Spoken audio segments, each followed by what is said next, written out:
Welcome to Penrose Learning, where we make understanding easy. You start by powering the projector and choosing its position.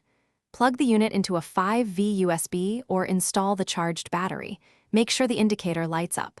Place the projector on a stable surface or tripod roughly 5 to 1, 5 meters from the target wall or ceiling.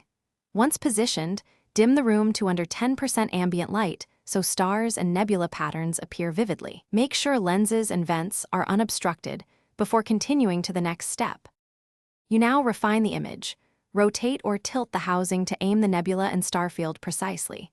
Use the focus ring or aperture slider to sharpen cloud detail. Small turns change clarity significantly, so adjust slowly until stars are crisp.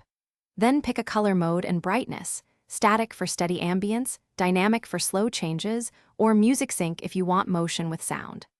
Once done, set rotation speed to subtle motion. This creates depth without making the scene distracting. Finish by saving settings if your projector has memory, or jot down the configuration for next time.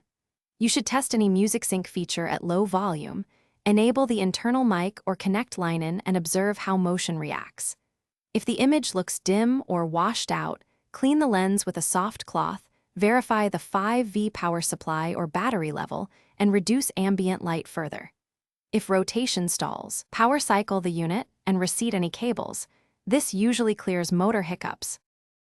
Thanks for watching. If this was helpful, leave a like and consider subscribing. See you next time.